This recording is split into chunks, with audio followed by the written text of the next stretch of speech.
Welcome to the realm of intoxicating flavors and head-banging beer reviews. Welcome to another episode of the Rare Beer Club. I'm your host, the Ginger Yeti, and if you're new to the channel, the Rare Beer Club is a subscription box I get, and it's put out by the beerofthemonthclub.com. I receive a box every month that contains 2 hand-selected beers, costs about $60 a month. I have a box of beers, and then I select one beer to review blindly. Then I review the second one later. So I already reviewed the first beer out of this box. I'll link that down below in the description. And this is the second beer that came from that box. Now this beer here came with a special note. And it says, "Hi there. Well, you probably noticed that the labels on your bottles of Au Baron Cuvee de Jonquilles, if I even said that right, look a little worse for wear. Our shipment incurred some cosmetic damage on the way from France, but we can assure you the contents of those bottles are just as great as we promised. We apologize that they're not quite as photogenic as we would have hoped, but we know you'll enjoy them just the same. Cheers." I've never seen a note like that before. Try not to burn that with a candle. As you see, I got some candles going right now. Power's been out for a couple hours here where I am, and I'm just doing some reviews by candlelight and battery-operated light.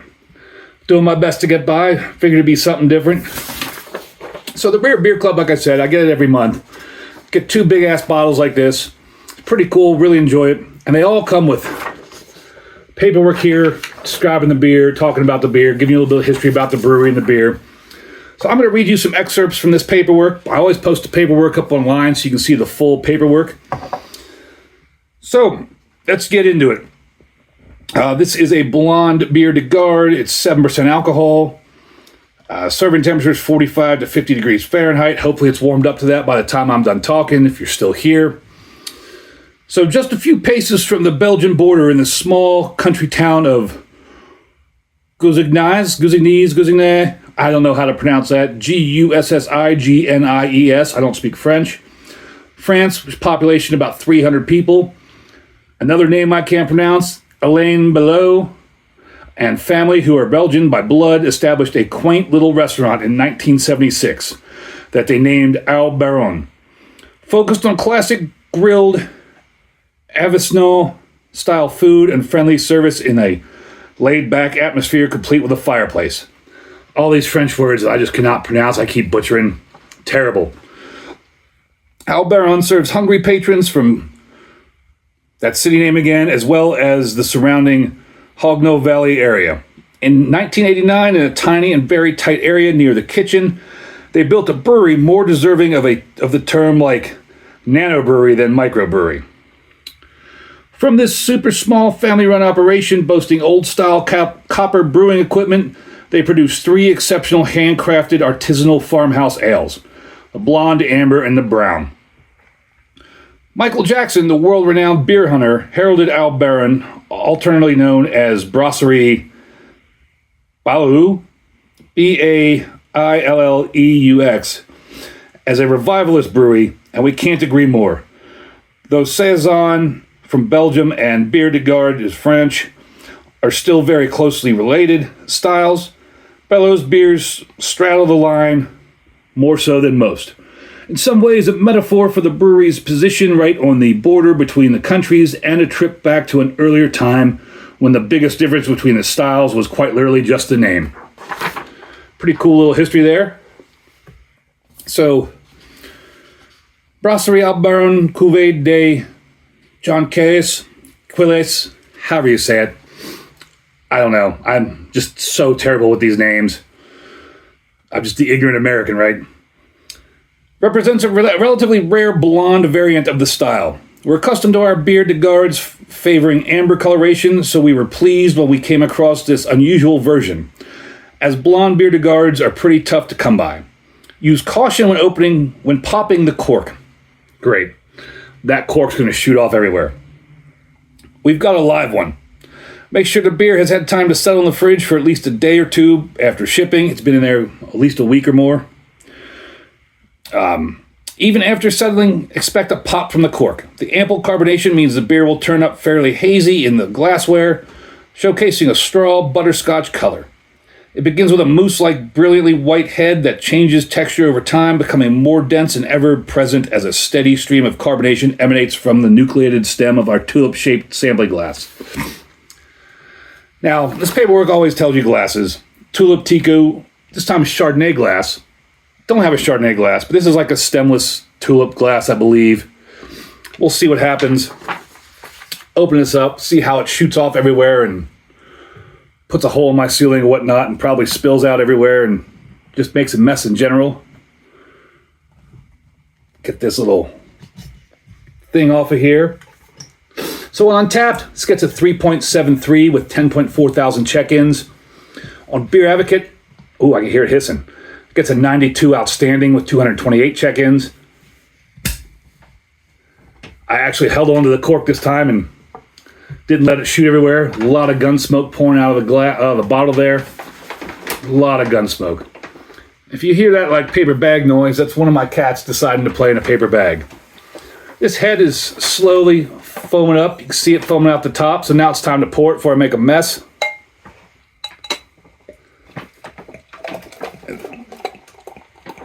Oh, I can see lots of stuff floating around in there. Lots of sedimentation. And I overpoured it. Of course I overpoured it. Loki, what are you doing? Of course, Rare Beer Club beer, I had to make a mess with it, right? Never fails. Blackout, no lighting, make a mess of the beer. But it's always an adventure. So that beer there, see, I don't know if I can get a nose through that head.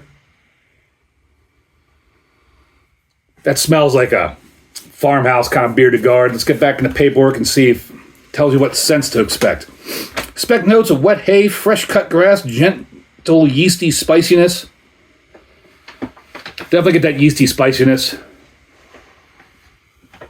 I just dipped my beak in it. That's right there for Don from Don's Beer Reviews. I don't know about candy sugar. It says pear, and there is a little bit of pear there. But that is like that yeasty spiciness. Maybe almost a hint of horse blanket. Like almost a little bit of funk. Do get a little bit of pear. I don't know about the sweet malty backdrop. I don't get the candied sugar.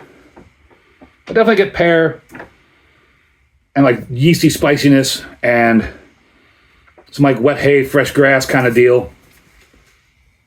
Throw the towel to the side. And that is a thick looking beer. There's lots of sediment in there, lots of sediment floating around in there. I know this lighting is terrible tonight, but on my SRM chart, I'd probably give that about a 4 on the SRM chart. Try not to light my paperwork on fire. Try not to light it on fire and try not to stick it in the puddle of beer I just made.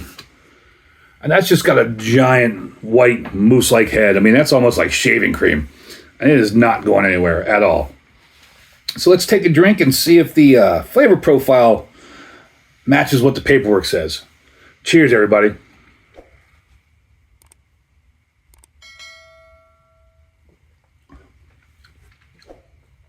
You know, that's fizzy when you first get it on the mouth, but then that carbonation just dissipates.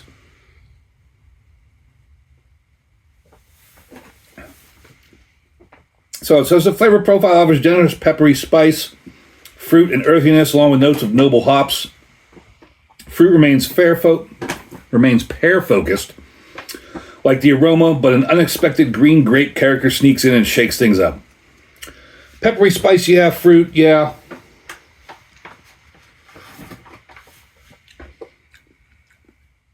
Maybe a little bit of that earthiness, but it's big one like the peppery spice fruit. You do get some pear there.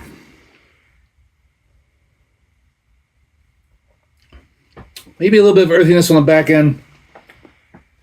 Definitely pear. That pear character is actually pretty strong. Surprisingly, I mean, that yeasty pepperiness and pear is the big thing I'm getting.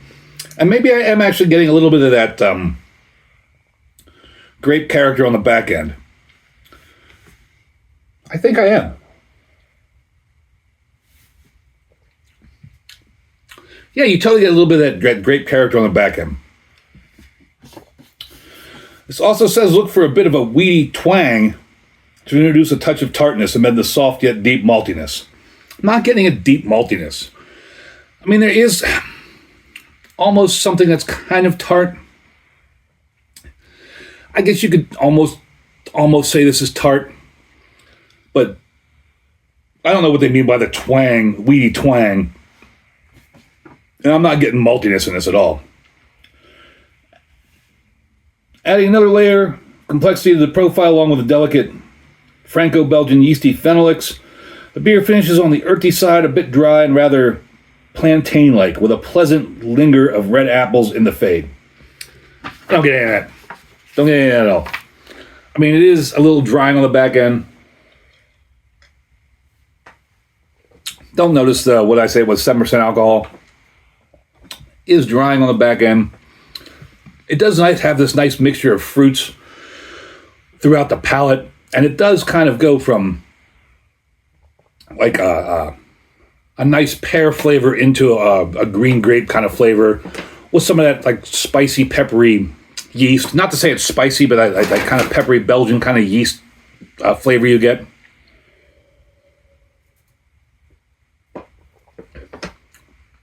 This is almost... It kind of reminds me of like a sparkling wine or sparkling... Yeah, like a sparkling wine, but not that, without that like wine astringency to it. Like a nice sparkling fruit wine without that wine astringency to it. This is a nice, flavorful beer. I mean, I'll have no problem finishing this bottle. This is an easy drinking beer. Nice, fruity. If you're into the fruity side of beers, you'd probably really enjoy this. I give this a big horns up. I'd like to try the other beers from this brewery. This is a really good beer. Nice selection. And surprisingly, I have had this beer before. About a year ago, I was at a place called the Beer Engine over in Lakewood, Ohio. They have got a phenomenal beer selection. They do really well at picking up beers from all over the world. Got 100-some beers between bottle and tap, can, whatever. And they had this beer on draft, and I had it. It was really nice to have it on draft. But I think I like it better out of the bottle. I think I'm going to give it a higher rating when I rate this beer out of the bottle than I did on draft. This is a nice beer. I hope you think I have a nice video. If you do, let me know down below in the comments. Have you ever had any beers like this? Have you had a Biere de Garde before? What do you think of those kind of beers? I mean, this is really fruity and flavorful. I really enjoy this beer. Like I said, big horns up. And as always, embrace the adventure.